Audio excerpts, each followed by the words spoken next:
Hey everybody, it's Mandy from Tropical Forge. So I've been talking a lot about the frozen bread dough that Missy at Homesteading Roots and I did a couple months ago, and it's gotten a lot of questions and a lot of interest. So I know a lot of people try to transition to making bread at home.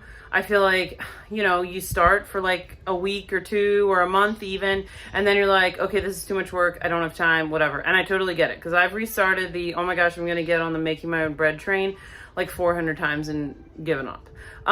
So Missy told me about making bread dough that we freeze, and I'm like, this sounds fantastic. I know exactly what's in it. It doesn't have any weird ingredients or things we can't read or anything like that, but it doesn't take a ton of time. So I will link the recipe in the description. I'm not going to make the bread dough in this recipe because mostly I've been getting questions about what do you do when you pull it out of the freezer. So this is one. So what we did is we froze 2 in a bag. So this has been pulled out since, I guess this morning I pulled it out. So it's obviously super thawed.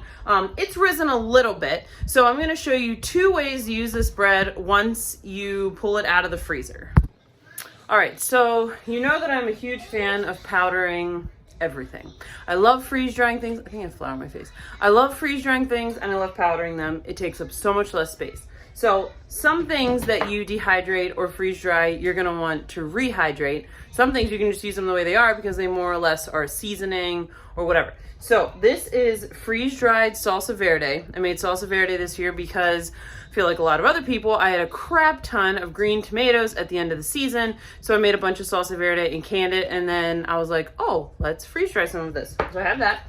Then I also have peach apple jalapeno barbecue powder. So I'm thinking this would make a fantastic, savory kind of bread. I have London broil thawed, ready to cook tomorrow. So I'm thinking some London broil, a piece of this bread with some butter on it, and we'll pick a vegetable, peas or green beans or carrots or whatever. And that sounds fantastic. If you know us at all, you know that we love funky flavors. We don't do a lot of boring things. So this will be really yummy. So first thing I did, obviously just put a little flour down on the counter, and then I have my 2 powders ready. I'm just gonna work those into the dough.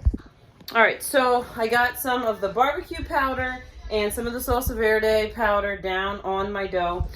Just as a note, I always get a ton of questions about freeze drying, understandably so, because most people look at them like, what the hell is that? So I plan on using this probably within a year. So you'll notice there's no oxygen absorber. It's not sealed in any special way. When I'm storing powders in the pantry, and I know that they're gonna be used in the next 6 months to a year, or maybe even a little bit longer, I don't put an oxygen absorber or moisture absorber in. I just put it in a jar with a tight fitting lid and move along, and it's always been fine. If you want to store it long term, you want to put some powders away, then that's when you need to use Mylar bags and oxygen absorbers. And I have a video about how to do all that kind of stuff. I'll link that below. So I'm going to work all of this seasoning into this bread and then get it into the pan. As with any other bread, you should probably let it rise. So this would really be its second rise. When we use this bread to do things like pizza, we kind of just pull it out and then let it bake. It doesn't, need to rise necessarily like bread. But when we're doing bread, I want it to rise. So I put all my seasonings in there. I lined my pan with bacon grease. If you've been following us for any amount of time, you know that there's always bacon grease on the counter and we use it all the time. We cook eggs in it. We use it in place of butter. We don't do cooking spray or whatever. We just put the bacon grease in the pan and it works great. And bacon literally goes with everything, so it's never an issue.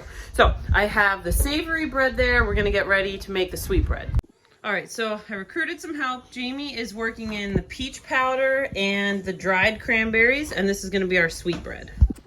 All right, so we got both of these ready. I just reused the plastic wrap because I hate plastic wrap anyway, so I feel a little less guilty if I use it twice. So we're gonna take these, we're gonna sit them over top of the wood stove and let them rise for probably an hour. In maybe 45 minutes, we'll go ahead and get the oven preheated. You wanna preheat it to 350. Better to not use convection bake for this process because it may inhibit it from rising as well. So just do normal bake, preheat bake. All right, so bread is done. It's out of the oven. Both of them are delicious. I put some butter on them. They're so good. They actually probably took, I did 20 minutes and then I added 10 because I wasn't quite happy with them. But these are amazing. Probably the only thing I do differently is maybe let it rise a little bit longer. It was getting pretty late, so I probably cut the rise time a little short, but whatever. It's not really super dense. It's really, really good. It probably could have just gotten a little bit bigger.